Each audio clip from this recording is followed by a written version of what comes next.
Good morning, traders. Welcome to StockCast. I'm Todd Derby, along with my co-host James Mason, where our goal today is to bring you insights and ideas for your daily trading activities. Good morning, James. How are you? Todd, good morning. I'm doing well. How are you doing? Doing well also. All right, everyone. So good morning, everyone. So currently pre-market, the Dow futures are up 10 points. S&P is up 2 points. It's going to be a choppy day. Like this is like flat line next to nothing.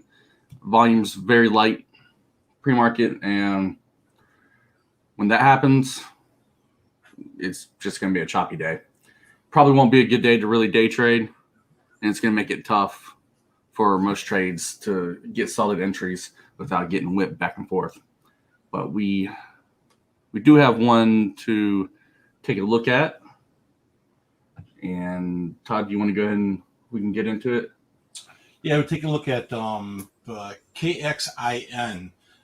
Looking at the EV market. The EV market's starting to heat up. We shouldn't say heat up. We should say it's like starting to spark up. I love it, man. I love it. That was good. That was very good, Todd. We should also note that we should have like a, you know what I need, James? I need an illustrator so I can draw on our screen and our picture. So I could I would circle that your second blue light is functioning properly today. So I would. Oh, I appreciate it. Thank you. Yeah. No. Well, so back to the EV market is starting to heat up. Looking at ticker KXIN. All right, so ticker KXIN, like Todd just said, you know, the EV market is starting to kick back up. The Biden administration, you know, they're wanting to invest into this EV sector, and with like if you guys think back, like at the cannabis industry, when cannabis first started rolling out, strong push up, and then it took about a year after it cooled off. It took about a year, and then it had its second run. This is the phase we're in with the EV market right now. We're now entering the second run, the second phase. So here we are looking at KXIN, and you can see how over the last 2 days on this daily chart right here, how we just had these nice, strong, bullish candles. So this little dash line right here is the pre-market current PPS value. Pre-market, we are currently sitting at $3.28. So the range I'm looking to break above 367. Hold on a second. Hey, beautiful.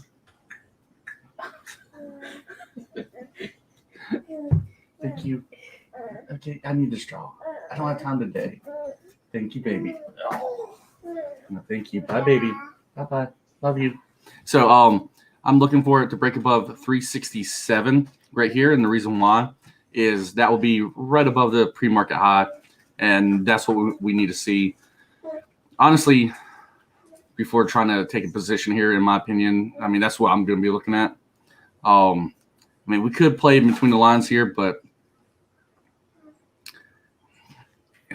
I mean, you just never know what you're going to get if you play in between those lines. So one thing that I would kind of watch out for is, since there's really not a lot of activity pre-market, the bears are not going to have really much to choose to short. They'll probably be focused on ticker ZEV. That's another EV company, and I'll show you why here in a second. But they'll probably be focused on that, and hopefully they kind of, you know, stay on that one, because this one is the better setup for a bullish play. Now, if we're going to look at ticker ZEV, again, this is another EV company.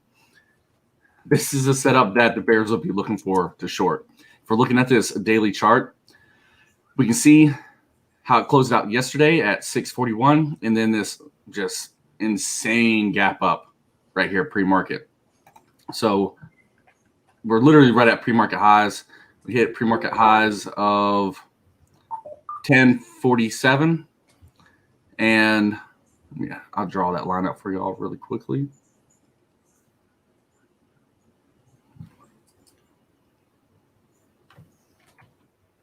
So we hit pre-market highs at 1047, and You can see that line going right there. Now, when you have a downtrend like this, that is just hardcore overall, you have all of these people who are holding bags. They're going to want to get out. So, all these people who are holding bags this entire time, they're now just breaking even or just becoming profitable. And these people up here, and trust me, there's still people up here, even though this was beginning of the year, there's still people up here holding bags with the PPS value of, 15, 16. I'm willing to bet high $16. Why? Shit, that's just retail traders. So all these people can be just begging to get out. And what's going to happen here, more than likely, is they're going to start selling off. The shorts are going to come in and help them out. And they're going to take this elevator all the way back down. So this will gap up on a daily chart, and it's going to print a large red candle. So just be careful for that. Honestly, me personally, I wouldn't even think about attempting to go long in ZEV at the moment. If anything, it's a short candidate in my opinion. And so, two different EV stocks, two different setups. Hopefully the bears stay focused on this one because KXIN is the bullish setup that we have going on. So just waiting on 367. KXIN was a short candidate last week. I know that the bears attacked it there. So to your point earlier that they're not going to come back for a second dip. They're going to go after easier pickings like ZEV or other options. Yeah, ZEV, they'll probably be able to get a couple points out of that one. So going back to ZEV, what does it mean when they have warrants at 1150? Hold on a second. Okay, so I haven't looked at the contracts for those warrants. But just generally speaking, if they have warrants at 1150, usually that means, and again, I'm just generally speaking here, I haven't looked at those warrants and whatever stipulations are behind them. But just generally speaking, once the PPS value gets above 1150, whatever institutions want to buy those warrants, they're now to the point where they can actually execute those warrants and acquire those shares. Got it. So who's ever running the stock today, who's on the market maker, they're probably going to look to get that price above 1150 or try. Potentially. Now, if I was an investment firm and it gapped up this much, man, I know I wouldn't. If it broke above 1150, I know I would not be trying to exercise any warrants. That's just silly to think. But then again, I mean, institutions, they don't trade how we trade as retail traders. True. Like all of this stuff that we're talking about, they don't talk like this. They don't look at charts like this either. It's a completely different world. They actually don't even call it swing trading. And one of the most humiliating times that I had talking any stock related stuff with anyone was I was in a meeting with a couple of the mid-level executives, whatever, in Bloomberg, which there's a ton of them, guys. But I was in a little meeting with some of these mid-level guys, and they're talking to me, asking me questions. And I'm talking about my traders and all that, and swing trading and stuff. And they was like, "What's swing trading?" And I was like, "Whatever, they're messing with me." And I kept trying to explain it. I was like, "Yeah, swing trading," and they had no clue. And I didn't have no clue that they don't call it swing trading; they call it momentum trading. That's what they call it. Well, that's new for me. I never heard that terminology. Momentum. And at that moment, I realized that us retail traders are just a bunch of ghetto traders. That's it. and they were realizing the same thing. They were talking to a ghetto trader. Exactly, yeah. They were probably sitting there texting each other why are we even in this meeting with this guy? the west side. Yeah. Oh, that's funny. Oh man. We're about 10 minutes from the start of the market, so we got a little pop on some EV information. Let's talk about POAI. That's obviously on a lot of people's radar. Today's the big vote, the big meeting, their special meeting. People are asking when's the catalyst going to drop, and if we knew exactly when the catalyst was dropping, and if we told you, we'd probably be in jail. Yes. Yeah. It would be very, very suspicious if we knew when the catalyst was going to drop. It'd be very suspicious if I put every single dollar that I own into this trade minutes before the catalyst dropped.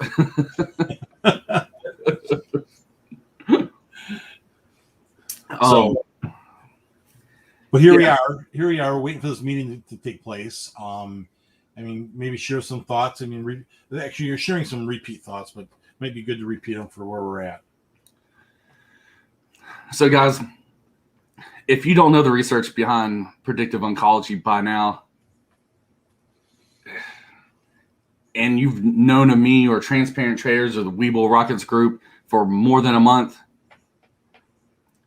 I hate to say it, you're just damn lost. Like like this information has just been posted so many freaking times everywhere, and I can only do so much to post it for everyone. I can't make everyone read it, acknowledge it, comprehend it, whatever it may be. So that falls on them. Other than that, like, I'll be honest, like, I'm so sick and tired of so many people. And what really irks me, it's not the new people to like our groups or anything like that. Not at all. It's the people who have been around, especially people who I've seen in our groups for a year or two. Keep asking the same damn question. What's going on with predicting the oncology? Like, what's the research behind it? And it's just like, good Lord, trading probably isn't for you. Like, I mean, if we keep putting this information out there and you just refuse to digest it, this is just not for you. So they're going to do their vote today, and I'm pretty sure that the final count of the vote is like at 3 p.m. or maybe that's when they started up or something. I don't know. I'm sure it's probably literally like a blink of an eye that they have the final results that they probably already know right now. So the main thing here is, excuse me, I'll just be real. Like, I voted yes on all of my accounts with them, or voted for all those proposals. And the reason why, those shares, and this is another thing, this goes back to the research I've laid out for everyone. I said this shit so many times, and it kills me not to keep repeating myself. Those shares are not going straight out into the market. It's not like they're taking 100 million shares that they want to add, and they're just like, oh, we're going to sell it at $1.11 here pre-market and make this money. No. It's literally in their PRs.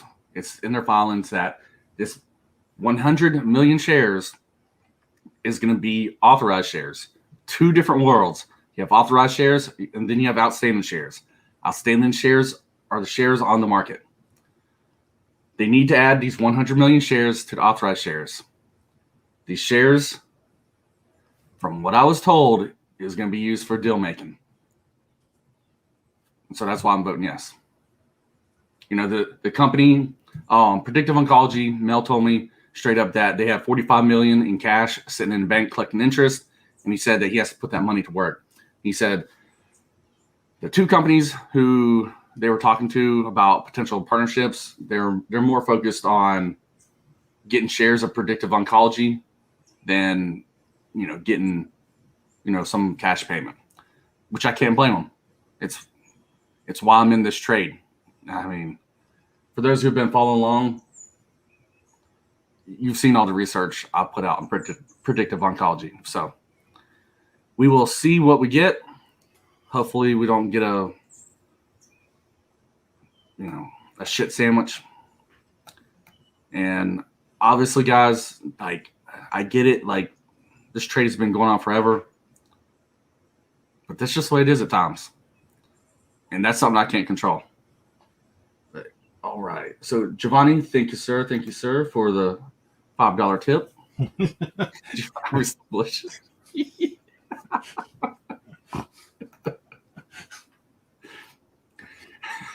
Giovanni. So if you guys don't know why I'm laughing at Giovanni's comment, that's literally the question I get all the freaking time. Are you still bullish on predictive oncology? Yes. I'm holding a shit ton of shares. Yes, I am bullish on it. So, Todd, that is all I have this morning.